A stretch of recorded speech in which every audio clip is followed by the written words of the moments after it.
From 12 News, this is Newsmakers. Our conversations with the candidates to replace Congressman David Cicilline continue this week. Lieutenant Governor Sabina Matos, Rhode Island's newly elected second in command, was previously the Democratic City Council president in Providence. Why is Matos looking to move from Smith Hill to Capitol Hill just 4 months after taking the oath of office as LG? Our guest this week on Newsmakers, Lieutenant Governor Sabina Matos.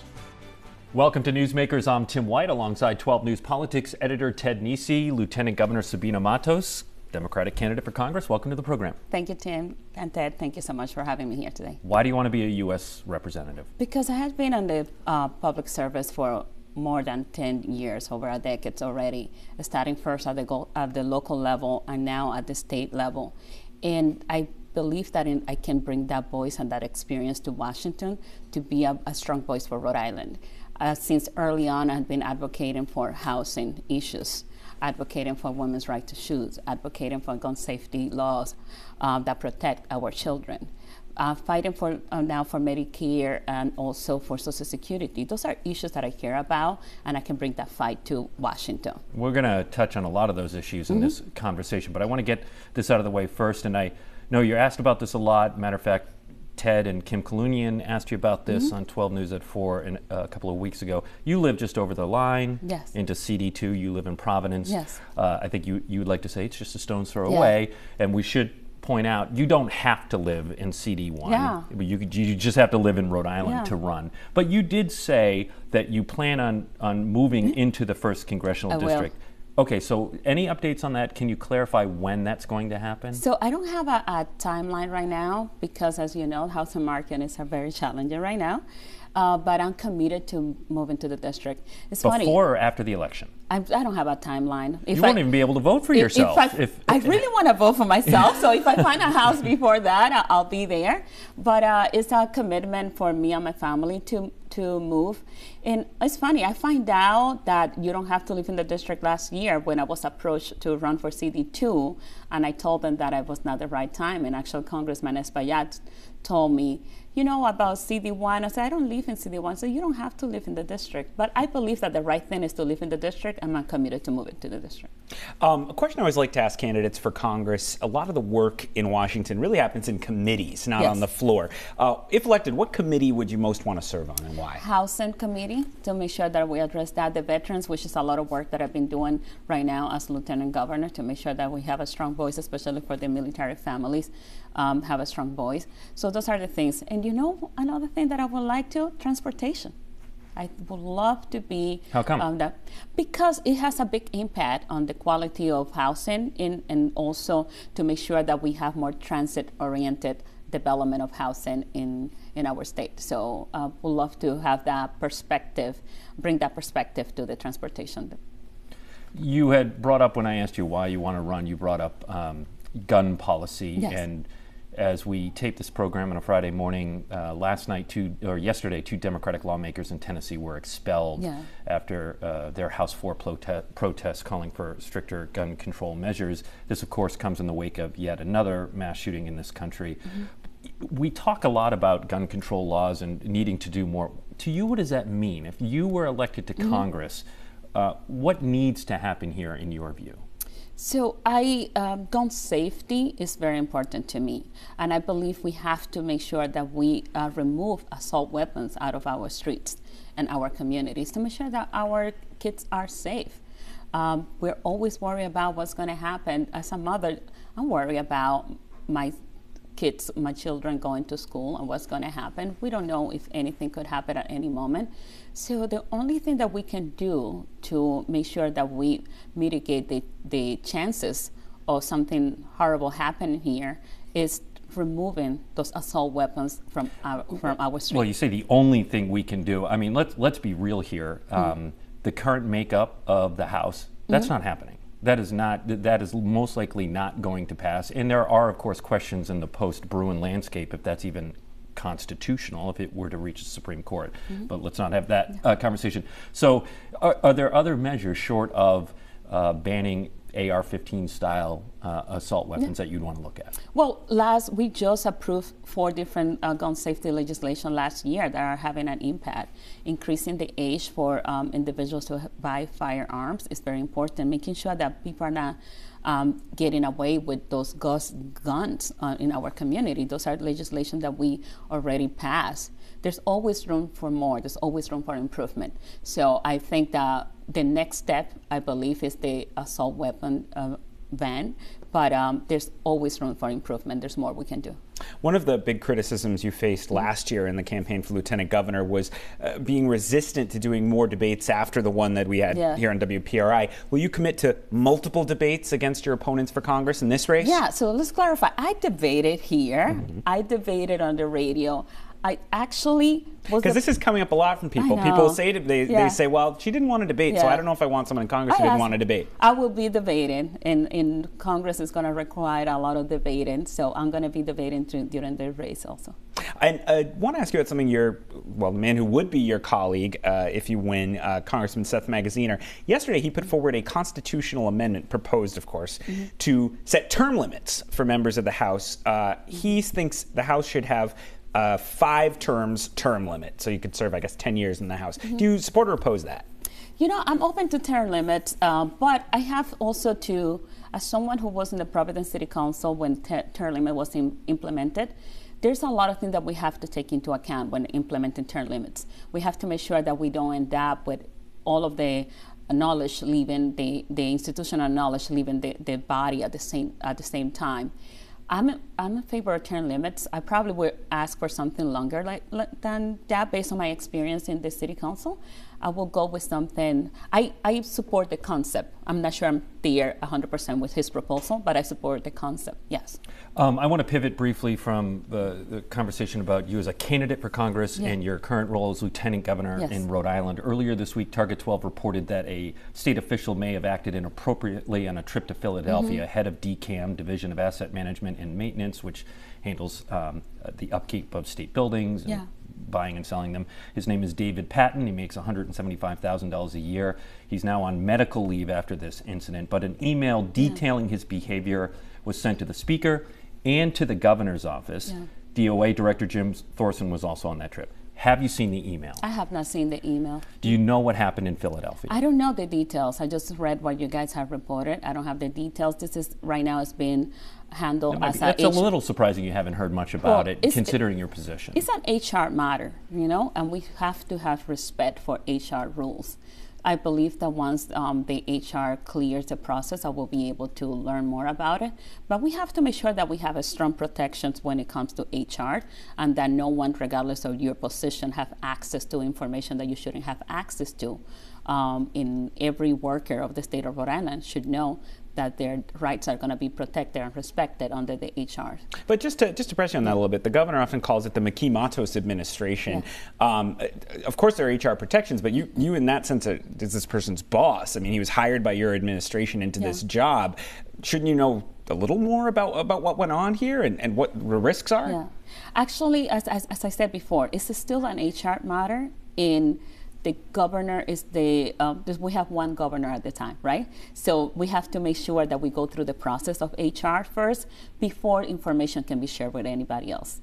If I was in a situation like that, if you were in a situation like that, you will want for the state to follow the rules and to respect individuals' privacy. Real quick, the trip was about redeveloping the Cranston Street Armory in Providence. The company Scout LTD was showing Patton and Thorson a rehab project in Philly. The armory's not too far away from where you live. It's been long vacant. It's being used right now as a warming shelter, center. The governor has not filed a budget amendment to redevelop the building. I think it's a $20 million budget amendment. Are you asking him to do that? Yes, I am. Actually, I had a meeting with the governor and his team advocating for the project. I believe the Scout has the best proposal that we have ever seen. When was that meeting? Probably over a month ago or so. And I actually was asking the governor to go and see the project. I went to Philadelphia. You did? Last year when I was coming back from the Lieutenant Governor's Conference. I decided to, instead of flying back, to drive so I could go and it was me and my husband were decided to drive. And instead, and I went and saw the building. It's very impressive the way how they did the project. This is a building called Bach. The Bach, that this same company did there. They think could be the model for the armory. That's right. Yes, I think it was important for me to see it, what they were proposing, because the building is so big, and the Bach building is way bigger. It used to be a school, in a vocational school, in the middle of a neighborhood, very similar to what we have right now with the armory. It's right in the middle of a neighborhood.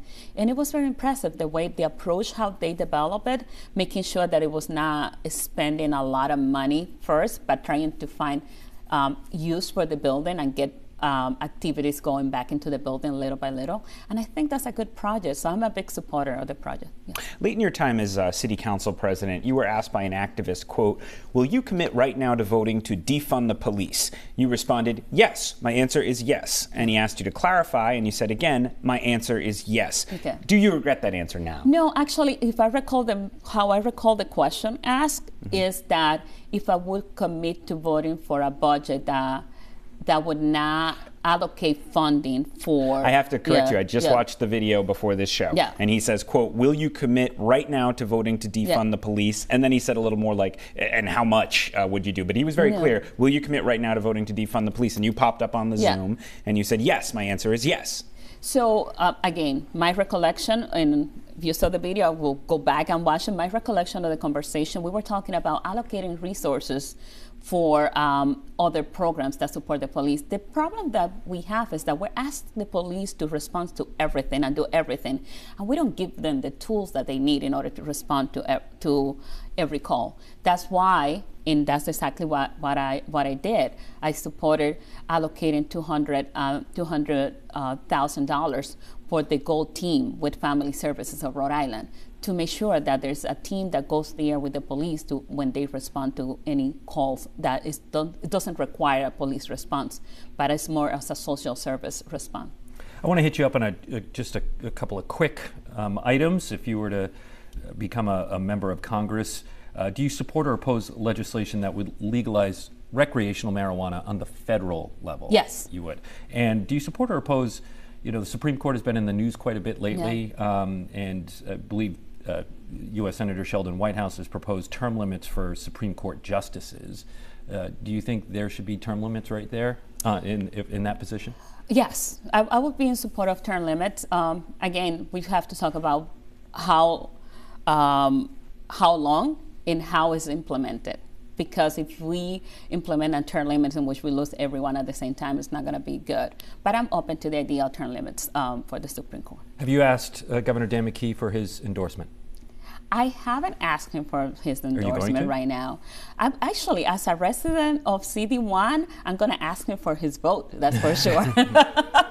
But it's still early. There's a lot of his friends that are still thinking about running. So I just waiting for the process to move on. I intend to ask him for his support as his endorsement, but it's still early. Are you surprised? I just have to ask you politically. I think we're up to roughly 10 candidates, more to come. I mean, this is looking like it's going to be quite a crowded race. Are you surprised, or is that what you expected when you got in? No, I'm expecting a crowded race. That's what I'm expecting to happen. I'm not surprised, and I'm expecting that more candidates are going to show up. We're going to have we need a bigger debate stage. We're going to need more podiums. Yes. Start building those now. Yeah. All right, Lieutenant Governor Sabina Matos, candidate for Congress, thanks so much for joining us. Thank you. Oh, we're over, like that was fast. It goes by quickly. Well, you have a news conference at 11. Yeah, that's right. We got to get you out of here. All right, when we come back, the latest on that controversial taxpayer trip to Philadelphia with a reporters roundtable next on Newsmakers.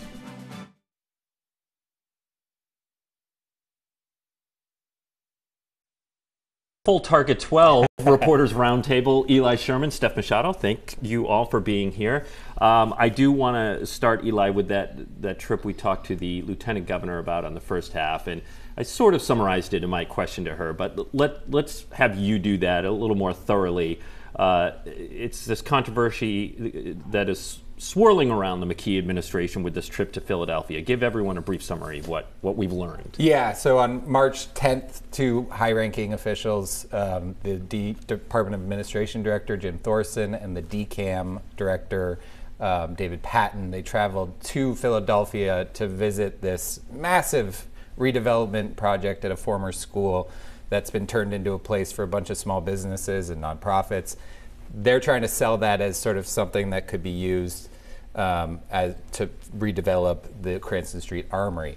Now, on that trip, there was some controversial behavior reported, and I guess it was so shocking to the people that they visited there that the company they were visiting, Scout, drafted an email, they sent it, and it got into the hands of the House Speaker and the governor, alleging this bad behavior. I think focused mostly on Patton. That's what my reporting shows, but certainly Thorson was there along for the day. And so far, the governor's office and the speaker's office have declined to release that email to us. So we don't know exactly what happened quite yet, but through our reporting, we know that I guess, pretty shocking. Well, the other interesting wrinkle was we learned that Director Thorson, the head of DOA who was there on this trip, went right to HR on returning to Rhode Island on a late Friday afternoon, which, state government people usually are done by Friday afternoon. He went right in there again. We don't know what he said, but comes back from a trip with problematic behavior, goes right to HR. A guy's on leave the next week. Certainly everyone can understand why we'd have questions and want to see the email. And as you said, and you just said, the center of all of this is this email. And Steph, you caught up with the governor at Quonset and asked him about that. So let's play a bit of that exchange you had with the governor. Have you seen the email? What does it say? I haven't seen the email. Respectfully, you could ask your legal counsel to go through that. It's just one email. It's not hundreds of pages, and release that soon in the public's interest. Will you do that? What I'm going to do is we'll follow the lead of our legal department, and I think it's pretty well known that the individual you're talking about is on an administrative leave, and we're going to leave it at that. Are you concerned at all about the project with Scout and the Armory? Is that in jeopardy at all? No, the project there, we're looking at the financial strategies there in terms of the investment that the state's being asked to make, and whether or not we do it is still it's been a question all along. So we'll continue to take a serious look at that opportunity, and we'll determine what's best for the taxpayers in the state of Rhode Island. But you're aware that they sent an email with concerns about behavior about a member of your administration. You're not aware of the content of the behavior? I've talked to I've met with Scout. I've talked with people. Look, all I'm going to say here on that issue right now is that the individual's on administrative leave, and it's a personnel matter, and I'm not going to talk about it any further than that. It's it certainly is a situation where it's a human resource issue, and we're going to leave it right there for the moment. I understand your curiosity, but I just tell you that that's what I'm going to say. So the governor is being tight-lipped on it, saying, like the lieutenant governor said on the first half, that this is a personnel matter. And I think this is a good moment to have a public records conversation, Steph. I think the point of your questions to the governor is that the email and anything that is requested by the public, forget reporters, they don't have to go through the legal... Yes, to be perfectly clear, they can release the email today if they wanted to. And yes, maybe they would redact some sort of personal information that they deem redactable under the Access to Public Records Act. But what he's talking about is a process that unfortunately could take up to 30 business days to release a document. And sure, if you have to redact hundreds of pages, it can be time consuming. But we're talking about one email here that could be fairly easy to release if the governor decided to do so and directed his legal counsel, hey, can you put this to the top of the list? This is a priority. Interestingly enough, I believe the day you filed your report, Eli, the Attorney General, Peter Nerona, put out a tweet, and we have that tweet right now. He writes, "Random open government transparency thought of the day." Random. It is random. "Our APRA unit has never been busier handling appeals of denials of public records requests. Never. Some have merit, some don't, but it's always worth keeping in mind that, as we always say, the APRA, meaning the Access to Public Records Act, is a floor, not a ceiling." So he is sort of reinforcing what you have just said, Steph, that APRA does allow government agencies to withhold information, but it doesn't require that from happening. Yeah, and I can tell you just anecdotally, because I play in this world a lot of asking for documents and talking to lawyers and looking for things that may turn into a story, they may not, but in my mind they're public documents. more and more so over the last few years. Yes. The response that we're getting from government agencies is to automatically trigger this APRA process, which, as Steph mentioned, 30 business days, and then they can say no.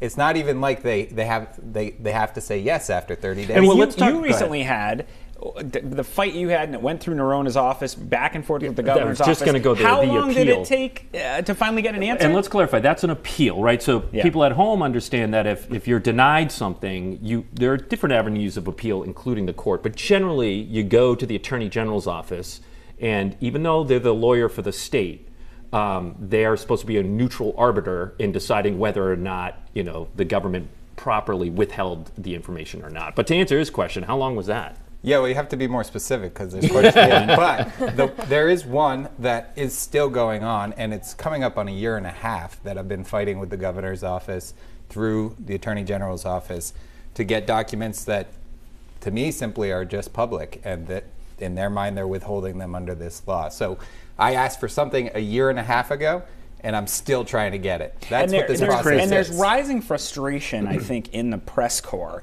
because we saw this all week. It seemed like a bunch of us, not just at WPRI, the Globe reporters were talking about it, Proto reporters were talking about it, others, with, as you say, this punting by the many well-paid public information officers, taxpayer-paid public information officers. And I talked to actually some veterans who were previously spokespeople in the government in previous eras who said, they might not be willing to go out in public and criticize, the new generation, but they say way too many people aren't understanding that the whole idea is that you, the public information officer, partly advocate for just getting the information out, like not to hurt your boss, but say, no, this is a question from one person told me, a question I sent to them this week. The lawyers started to treat it as a legal matter. She said, no. This is immediate inquiry. I just need to respond to him with an answer that I am allowed to give under the law. Let's not make a big fuss out of this unless it gets there. But as Eli said, there's just defaulting to opacity and secrecy. We're litigating everything, right? The bottom line is you are allowed to be more transparent than the law requires. That is a state Supreme Court decision. Yeah.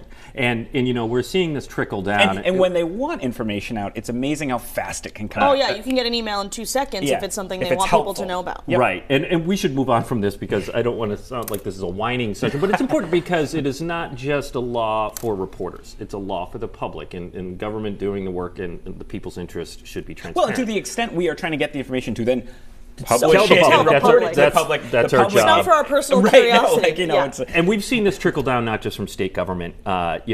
Look, 20 years ago, I'd asked for an arrest report, and they would just give it. And now it's going through city solicitors and city hall. And why is that happening? It is very clearly under the public records law a public record. And just one other thing, with fewer reporters than ever. I could talk about this forever. Right, I know. But just, we are not, the Providence Journal alone had dozens and dozens and dozens of reporters, an army of people, apart from what all the rest of us had. The press corps is just not as large due to the changing economics of media. And so you are spreading a press corps that's already spread thinner than it was before, even thinner when we're having to be effectively, litigators without law degrees, except for you, trying to get this information out. Well, what good does it do when you're waiting 1.5 years, right? And that is a bit of a cause and effect, I think, and that's another conversation, but with fewer reporters, government agencies just aren't as used to, especially smaller ones, being asked for this stuff, and I think there's this, tension, and they tighten up about this, and we got to go talk to a lawyer. No, you don't. Okay, let's move on to politics. We have 2 minutes left. Ted, I don't know, can you do this in 2 minutes? Oh, yeah. Actually, you know what I want to do? Let's not talk about CD1. Okay. I want to talk about this. You've been getting a lot of feedback on a report you did 2 weeks ago dubbed Ballot Blues. And you dug up some striking data about voter turnout in odd-numbered years. Yeah, I think we have the graphic that we can take from this story. So you see there, this was voter turnout in municipal elections in southeastern Massachusetts, where they still hold their municipal elections in the odd-numbered years like this year. 17% in Attleboro in their special election that was held in February. Taunton, 19% in 2021. That was the regular election. Same. Fall River, 24%. New Bedford, 11% voter turnout. in November 2021. Rhode Island is ahead of the curve on this compared to Massachusetts, which isn't something Rhode Island always gets to say, because Rhode Island got rid of all odd-numbered year elections for just this reason, because no one was taking part. No sign yet they're going to move quickly on this in Massachusetts, but honestly, I'd link this right back with the conversation we were just having, which is sort of civic engagement. One of the things that one of the advocacy groups in Massachusetts blames the real sharp decline of the newspapers in all these cities. Maybe to some extent not in Attleboro, but in the others. People just don't know what's going on in their city government like they used to. One thing that surprised me from that report, you sort of polled all the mayors. What was the breakdown? Did the mayors in those odd-numbered year elections support? 3 of them were open to it, but Mayor John Mitchell in New Bedford was pretty resistant. Why? He just is skeptical it will do any good, which I saw. I heard some eye rolls from people in New Bedford about that. So it's just a question. Our civic life is only what we make of it, whether we're talking about reporters and public information or voters going to the polls.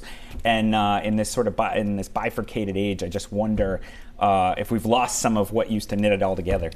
Well, we're out of time. Thank you all for joining us. And if you want to learn more about that trip to Philadelphia, read Eli's report on WPRI.com. Eli Sherman, Steph Machado, Ted Nisi, thanks so much. We'll see you next week, and happy Easter.